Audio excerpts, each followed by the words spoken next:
Stakeholders within the Niger Delta region have urged President Muhammadu Buhari to issue the 18 modular refinery licenses already approved for Akwa Ibom, Bayelsa, Delta, Cross River, Edo and Rivers states before leaving office on May 29 as a way of mitigating organized crimes in Nigeria and the Gulf of Guinea. The stakeholders charged the federal government to reach out to its counterparts in the Gulf of Guinea and immediately establish a task force against organized crime in Nigeria and the Gulf of Guinea. Executive Director of YEAC Nigeria, Fineface Domoneme Fineface, urged the government to make real all its promises to the youths and people of the Niger Delta that can help mitigate organized crimes in the Gulf of Guinea. He said instead of pipeline surveillance contracts, the government should provide alternative livelihood opportunities for those displaced by the war against artisanal refining. Fine regrets that organized crime thrives since security agencies who are supposed to stop it are allegedly involved in aiding, abetting, and refusing to do their jobs. The creeks are already boiling.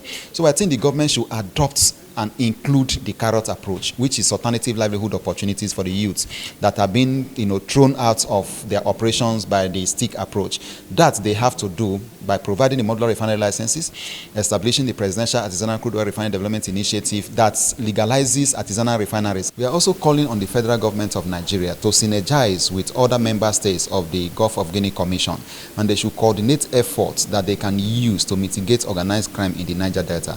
And we are also calling on NIMASA and the Federal Ministry of Transportation and of course the Presidential Amnesty Program that in whatever they do, they should implement in full the Global Maritime Security Conference communique that was issued in 2019, in which there are components that has to address youth's capacity building and youth empowerment in the Niger Delta that will address the issue. Delivering the keynote address, the head of Department of Political and Administrative Studies, University of Port Harcourt, Professor Fidelis Allen said there is an urgent need for the government to commit itself to combat the organized crime due to its scale, transnational nature, low resilience of countries, the vulnerability of innocent people, and the impact it has on general security and development. The launch of a network on organized crime in Nigeria and the Gulf of Guinea illustrates the importance of expert views and civil society generally in policy making.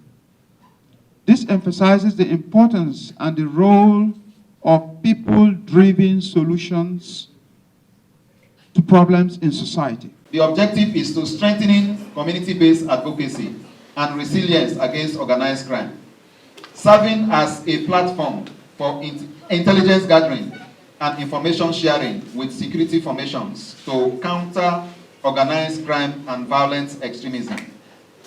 As a regional think tank, research and resource center on organized crime and mitigation mechanisms, as a platform for CSO and non-state actors around the Gulf of Guinea Commission, advocating, contributing, and rallying support for the fight against transnational organized crime.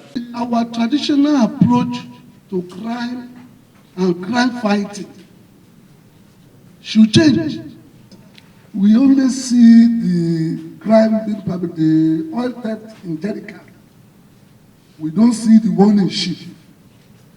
A ship can be as big as 200 of these places that we have.